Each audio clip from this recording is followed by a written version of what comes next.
நரிவேட்டை இந்த வாரம் ரிலீஸ் ஆயிருக்க 4 படங்கள்ல மிக முக்கியமான ஒரு படமாக கருதப்படுது. காரணம் என்ன அப்படின்னு பார்த்தீங்கன்னா, அந்த படத்தில் நடித்த நடிகர்கள் தான். ஒரு பக்கம் டொவினோ தாமஸ்க்கும் சேரனுக்கும் இருக்கக்கூடிய ஃபேஸ் ஆஃபாக இருக்கட்டும், சூரஜா இருக்கட்டும், இன்னொரு பக்கம் பார்த்தீங்கன்னா ஆர்யா சலீமா இருக்கட்டும். ஸோ இவங்களோட கேஸ்ட் அண்ட் க்ரூ, இது பேசக்கூடிய கதைக்களம். இது மட்டும் இல்லாமல் இந்த படத்தோட கதை ஒருத்தரோட அபின் ஜோசப் அப்படிங்கிறவரோட கதையை அனுராஜ் மனோகர் அப்படிங்கிறவர் இயக்கியிருக்காரு.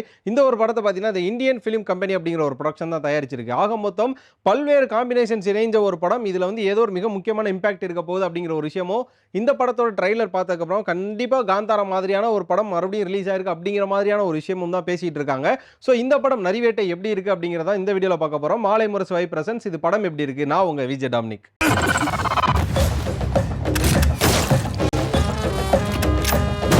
இந்த படத்தோட ஒன்லைன் பார்க்கறதுக்கு முன்னாடி முதல்ல இந்த படம் ட்ரைலரோ டீசரோ முதல்ல இந்த மோஷன் போஸ்டரோ வந்ததுக்கு அப்புறமா ஒரு காசிப்ஸ் பேச ஆரம்பிச்சது. அதுக்கு இந்த படம் எவ்வளோ கான்ட்ரடிக்டா இருக்கு அப்படிங்கிறத சொல்லணும்னு நினைக்கிறேன்.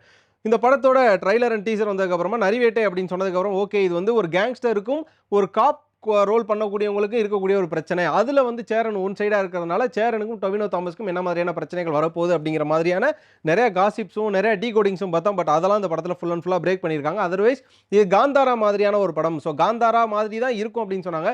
பட் அதையும் இந்த படம் பிரேக் பண்ணியிருக்கு. இப்போ நான் அந்த படத்தோட ஒன்லைன் சொல்கிறேன். நரிவேட்டை இந்த படத்தோட ஒன்லைன் என்ன அப்படின்னு பார்த்தீங்கன்னா, கேரளாவில் கோட்டயம் தாண்டி ஒரு ஏரியாவில் மலைவாழ் மக்களாக இருக்கக்கூடியவங்க. கேரளானாலே மலைவாழ் மக்கள்ன்றது நமக்கு தெரியும். இதில் ஒரு பழங்குடி மக்கள்னு சொல்லுவோம் தெரியுமா? ஸோ மலையில் இருக்கக்கூடிய ஒரு பழங்குடி மக்கள் அல்லது ஆதிவாசி மக்கள், இது மாதிரியான ஒரு ட்ரைபல் பீப்புள் இருக்காங்க. இந்த ட்ரைபல் மக்கள் என்ன பண்ணுறாங்க அப்படின்னா, அங்கே இருக்கக்கூடிய அரசாங்கம் அந்த மலை பகுதியை விட்டு நீங்கள் கீழே இறங்கி வந்துருங்க, இது மனிதர்கள் வாழ்றதுக்கான இடம் கிடையாது அப்படின்னு சொல்லி ஒரு பக்கம் கவர்மெண்ட் சொல்ல, இன்னொரு பக்கம் இவங்க என்ன சொல்கிறாங்கன்னா, நாங்கள் பிறந்து வளர்ந்து எங்களோட வாழ்வாதாரம் வளர்ந்ததே இங்கே தான், நாங்கள் செத்தாலும் இங்கே சொந்த இடத்துல சாகுறோம், ஆக மொத்தம் நாங்கள் இருக்கிற இடத்துக்கு பட்டா போட்டு கொடுங்க அப்படின்னு சொல்லி ஒரு பக்கம் இந்த மக்கள் கேட்க, இதுக்கு அரசாங்கம் ஒரு பக்கம் முடியவே முடியாது அப்படின்னு சொல்கிறப்ப, இவங்களுக்கு பட்டா கிடைச்சதா, இங்கே அரசாங்கம் வந்து அது கொடுத்ததா, இல்லை அரசாங்கம் கொடுக்காம மறுக்குதா, இதுக்கு இந்த போராட்டம் வந்து என்ன மாதிரியான முடிவை கொடுக்குது, இதுக்கு டொவினோ தாமஸ் போலீஸாக இருந்து என்ன மாதிரியான நடுநிலை வகிக்கிறாரு. ஒரு பக்கம் புரட்சின்னு பேசின டொவினோ தாமஸ் ஒரு காலகட்டத்தில் ஒரு சூழ்நிலை காரணமாக போலீஸ்க்கு வந்துடுறாரு. போலீஸாக வந்ததுக்கப்புறமா அவர் உயிராக நேசிக்கிற அந்த புரட்சி கை கொடுக்குறாரா, அப்படி இல்லைனா அவர் வந்து கட்டாயத்தினால வந்து அந்த போலீஸ் வேலைக்கு உண்மையாக இருக்கிறாரா,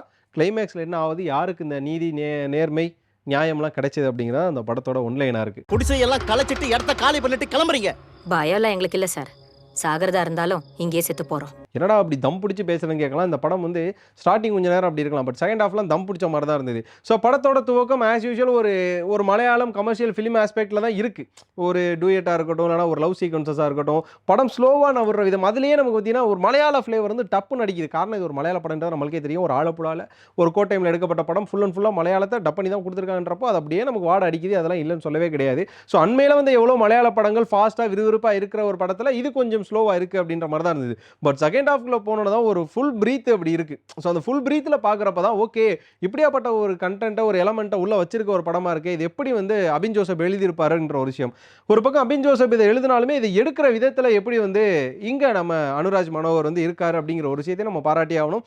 இந்த படம் ஒரு பக்கம் ட்ராவல் ஆகிட்டே இருக்குது. ஒரு பக்கம் பார்த்தீங்கன்னா நம்ம டொவினோ தாமஸ் அவரோட மார்க்கெட் பற்றி சொல்லி ஆகணும். ஒரு பக்கம் பார்த்தீங்கன்னா Malayalam actors not only under rated, அவங்கள எப்போ அண்டர் ரேட்டடாக வந்து மக்கள் ரெகக்னைஸ் பண்ண ஆரம்பிக்கிறாங்களோ அவங்க வந்து அவங்களோட டேலண்ட்டை வளர்த்துக்கிட்டு I am the rated actor அப்படிங்கிற மாதிரி அவங்களோட ரெகக்னைஸை வளர்த்துக்கிற ஒரு இடத்துல அவங்க கண்டிப்பாக இருக்காங்க. அதை நம்ம மறுக்கவே முடியாது. அப்படின்ற பட்சத்தில் டொவினோ தாமஸ் பயங்கரமான ஒரு பர்ஃபார்மன்ஸ் கொடுக்குறாரு. ரொம்ப மிடில் கிளாஸில் பிறந்து வளர்ந்துருக்கக்கூடிய டொவினோ தாமஸ் வந்து ஒரு பொண்ணை லவ் பண்ணுறாரு. அந்த பொண்ணு வந்து பேங்கில் வந்து வேலை பார்க்குறாங்க. ஒரு கட்டத்தில் லவ் மேட்டர் வீட்டில் தெரிஞ்சு பொண்ணு கேட்டு போகிறப்ப உனக்கு வேலை இல்லை, உனக்கு எப்படி பொண்ணு தரன்ற மாதிரியான ஒரு அசிங்கப்படுத்துகிற காட்சிகள்லாம் நடக்குது. டொவினோ தாமஸ் ஒரு பக்கம் போனால் எனக்கு தகுதியான வேலைக்கு தான் போவேன் அப்படின்ற ஒரு பட்சத்தில் இருக்காரு. சரி ஓகே, அப்போ வந்து இவ்வளோ கல்யாணம் பண்ணால் நீ வேலைக்கு போயே தான் ஆகணும் அப்படின்ற பட்சத்தில் அவருக்கு வந்து கான்ஸ்டபிள் வேலை கிடைக்குது. பிடிச்சோ பிடிக்காமலும் ரொம்ப விருப்பில் அந்த வேலைக்கு போகிறாரு. வேலைக்கு போனதுக்கப்புறமா தான் பார்த்தீங்கன்னா அவரை ஸ்பெஷல் டியூட்டின்னு சொல்லி அவரை வந்து பார்த்தீங்கன்னா ஆலப்புழாலேருந்து கோட்டயம்க்கு அனுப்புகிறாங்க. கோட்டயத்துக்கு போனால் தான் அங்கே மிக முக்கியமான விஷயம் இருக்குது. என்ன அப்படின்னு பார்த்தீங்கன்னா, அங்கே தான் ட்ரைபல் பீப்புள் ஒரு பக்கம் வந்து போராட்டம் நடத்திட்டு இருக்காங்க. ஆரம்பம் முதலே ரொம்ப ஆக்ரோஷமாகவும் யாரோ ஒருத்தவங்க மேலே இருக்கக்கூடிய வெறுப்பாலையும் இந்த போலீஸ் வேலைக்கு வந்த டொவினோ தாமஸ் என்ன பண்ணுறாரு அப்படின்னா, உள்ள சீனியர் பண்ணக்கூடிய ரேகிங்ஸு, பர்சனலில் இருக்கக்கூடிய நிறைய டிப்ரெஷன்ஸ்லாம் வந்து என்ன பண்ணுறாரு, இது மாதிரியான மக்கள் மீது ஆரம்பத்தில் காட்ட ஆரம்பிக்கிறாரு. அது அவரோட ஒரு ஃபேஸாக மாறுது. அதுக்கப்புறம் உள்ள நடக்கக்கூடிய நிறைய விஷயங்கள் இருக்குல்ல. ஏன்னா ஒரு பக்கம் இந்த இப்படியா சென்சிட்டிவாக வந்துட்டு இருக்கப்ப செகண்ட் ஹாஃப்ல இந்த படம் அப்படியே மாறுற விதமாக இருக்கட்டும், அதில் டொவினோ தாமஸோட ஃபேஸ் மாறுற விதமாக இருக்கட்டும், இதெல்லாம் பயங்கரமாக ஒரு பக்கம் அனுராஜ் மனோகர் வந்து பயங்கரமாக எடுத்துகிட்டு போயிட்டு இருக்காரு அப்படி தான் சொல்லணும். இதோட பாசிட்டிவ் நெகட்டிவ் அப்படிங்கிற ஒரு விஷயம் தாண்டி இந்த ட்ரைபல் பீப்புள் கதையை எடுத்துக்கோமே. இந்த ட்ரைபல் பீப்புள் கதையை பார்த்தீங்கன்னா நம்ம தமிழில் வனமகனில் ஆரம்பிச்சு அதுக்கு முன்னாலேருந்தே இருக்குது, பேராண்மையிலேருந்தே இருக்குது. பட் வனமகனில் தான் ரீசெண்டாக அதிகமாக பேசப்பட்ட ஒரு கதையாக இருக்குது. அப்படின்ற பட்சத்தில் இது எவ்வளோவா இருக்குது அப்படின்னு பார்த்தீங்கன்னா, மணமகன்லையோ பேராண்மையிலோ பார்த்தீங்கன்னா அவங்க படுற கஷ்டம் கஷ்டம் அப்படின்றாங்க. பட் இவங்க எதுக்காக போராடுறாங்க அப்படின்ற ஒரு விஷயம் இருக்குல்ல, அதை வந்து இந்த படத்தில் கொஞ்சம் அழுத்தமாக சொல்லியிருக்காங்க. ஸோ அது ஒரு பக்கம். இன்னொரு பக்கம் பார்த்தீங்கன்னா அந்த படம் எடுக்கப்பட்ட விதம், அதுக்கான நேக்கு, இந்த மாதிரியான விஷயத்தெல்லாம் ரொம்ப பெர்ஃபெக்டாக இருக்குது. எந்த சூழ்நிலையிலையும் இதை பயன்படுத்தக்கூடாதுன்னு. இப்படியா பார்த்தீங்கன்னா படம் அப்படியே மூவ் ஆகிட்டே இருக்குது. கிளைமேக்ஸ்லாம் பயங்கரமான ஒரு ட்விஸ்ட்டை கொடுத்து, ஓகே இதான்ப்பா கிளைமேக்ஸ், காம்ப்ரமைசிங்கான கிளைமேக்ஸ், ஒரு மலையாளம் ஃபிலிம் மேக்கர் தான் அப்படிங்கிற மாதிரியான ஒரு விஷயத்தை எடுத்து வச்சாலும் படம் கொஞ்சம் தொய்வலாக இருக்குது, கொஞ்சம் அப்படி இப்படி தான் இருக்குது.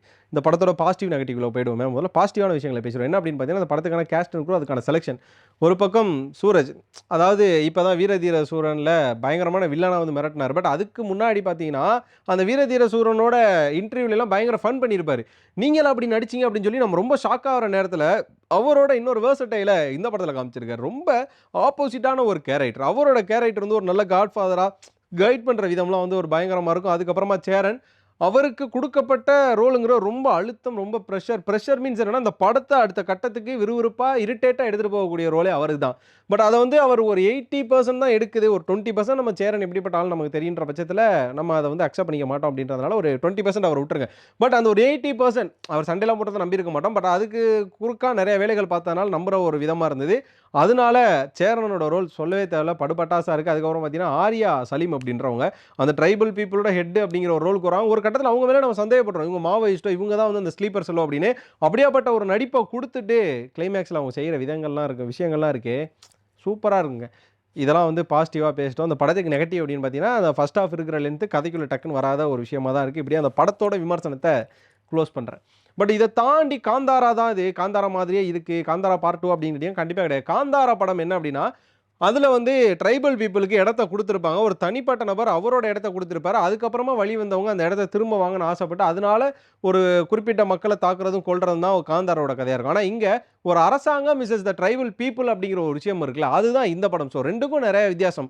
நிலம் அப்படிங்கிறதான் கதை, பட் நிலத்து மேலே யார் உரிமையை கொண்டாடுறா அப்படிங்கிற வித்தியாசத்தில் இங்கே அபின் ஜோசப்பும் அதுக்கப்புறம் பார்த்தீங்கன்னா நம்ம மனோகரும் அந்த இடத்துல மாறுபட்டிருக்காரு. ஸோ அந்த ஒரு விதத்தில் இது காந்தாரா அப்படிங்கிற ஒரு விஷயம் இல்லை அப்படின்றத சொல்லணும்னு நினைக்கிறேன். அதுக்கப்புறமா இந்த கிளைமேக்ஸ் மேக்கிங் அப்படிங்கிற ஒரு விஷயம், ஒரு ட்ரைபல் பீப்புளுக்கும் போலீஸ்க்கும் இந்த கன் ஷாட்ஸு, ஷூட் அவுட்ஸ்லாம் வர்றப்ப என்ன மாதிரியான அடக்குமுறைகளும் தாக்குதலும் இருக்குன்றத அவ்வளோ நேரம் நம்ம ஒரு மாதிரி பார்த்துட்டு இருப்போம். திடீர்னு நம்மளை ஒரு மாதிரி உட்கார வைக்கிறாங்க பார்த்தியா, அங்கே தான் அந்த நரிவேட்டை அப்படிங்கிற ஒரு விஷயம் வந்து இன்னும் கொஞ்சம் இறங்கி நிற்கிது. டொவினோ தாமஸ் அதுக்கு என்ன ரிஸ்க் எடுத்து கிளைமேக்ஸில் என்ன மாதிரியான தண்டனை வாங்கி கொடுக்குறாருங்கிறது யாராலையும் மறுக்க முடியாத, யாராலும் ஓகே இது என்னப்பா கிளைமேக்ஸ்னு சொல்ல முடியாத மாதிரியான ஒரு நல்ல ஒரு காம்ப்ரமைசிங் கிளைமேக்ஸ் எண்டாக தான் இருந்தது. ஓவராலாக நீ எதை கையில் எடுக்கிறியோ அதுதான் கடைசியில் உனக்கு நிற்கும் அப்படிங்கிற ஒரு விஷயமா இருக்கட்டும். இப்படியாப்பட்ட படத்தை கொடுக்கறதுக்கு கேரளாவில் இருக்கவர் அங்கே இருக்க அரசாங்கத்தை சொல்கிறதுக்கான தைரியமாக இருக்கட்டும், இது எல்லாமே வந்து பார்த்தீங்க அப்படின்னா அந்த படத்துக்கு நம்ம ஹேட்ஸ் ஆஃப் கொடுக்கறதுக்கான மிக முக்கியமான ஒரு விஷயமா இருக்குது. பேலிஸ்டிக் ரிப்போர்ட் கிடைச்சிருச்சு. பாடியிலேருந்து எடுத்த புல்லட் ஃபயர் ஆகிருக்கிறது இந்த ரைஃபில் இருந்து தான். KIP 5. அண்ட் ஃபைனலாக அந்த படத்துக்கு நரிவேட்டை அப்படின்னு ஏன் பேர் வச்சாங்க அப்படின்னா, இது மட்டும் நான் ஸ்பாய்லர் பண்ணிக்க நினைக்கிறேன். அந்த ட்ரைபல் பீப்புள் வந்து என்ன பண்ணுவாங்கன்னா, வருஷத்துக்கு ஒரு தடவை திருவிழா கொண்டாடுவாங்க. அதில் ஒரு நரியோட நாக்கு வெட்டி அங்கே இருக்கக்கூடிய சாமிக்கு படைப்பாங்க. அதுக்கப்புறம் நரியை வேட்டையாடுவாங்க. இதுதான் வந்து நரி வேட்டை. இந்த நரி வேட்டையை செய்யக்கூடியவங்க பழங்குடியினர். அந்த பழங்குடியினரை அரசாங்கம் ஒரு பக்கம் வேட்டையாடுது. ஆக மொத்தம் இதுதான் நரி வேட்டைக்கான கான்செப்டாக நாங்கள் படம் பார்த்து புரிஞ்சுக்கிட்டோம். ஓவராலாக நரிவேட்டை யார் யாரெல்லாம் பார்த்தீங்க, டொவினோ தாமஸோட இந்த ஒரு அவதாரம் இல்லைனா இந்த ஒரு நடிப்பு, இப்படிப்பட்ட ஒரு எப்படி சொல்ற ஒரு ரெஸ்பான்சிபிளான ரோல் எப்படி ப்ளே பண்ணியிருக்காரு, இன்னொரு பக்கம் சேரன் எப்படி ப்ளே பண்ணியிருக்காரு, இதில் சூரஜா இருக்கட்டும், இன்னொரு பக்கம் நம்ம ஆர்யா சலீமா இருக்கட்டும், இவங்களாம் எப்படி ப்ளே பண்ணாங்க, இந்த படம் யார் யாருக்கெல்லாம் பார்க்குறப்ப ஜிகிர்தாண்டா ஞாபகமோ அல்லது வந்து பேராண்மை மாதிரி வனமகன் மாதிரியான ஒரு ஞாபகம் கொடுத்தது, யார் யாருக்கெல்லாம் ரொம்ப இன்டென்ஸாக ஃபீல் ஆச்சு அப்படிங்கிறத உங்களோட உணர்வுகளை கண்டிப்பாக கமெண்ட்டில் சொல்லுங்கள். இந்த வீடியோ பிடிச்சிருந்தா லைக் பண்ணுங்கள், ஷேர் பண்ணுங்கள். மறக்காமல் மாலை முரசு வைப்பை சப்ஸ்கிரைப் பண்ணிவிட்டு பக்கத்தில் இருக்க பெல் ஐக்கானை கிளிக் பண்ணிக்கோங்க.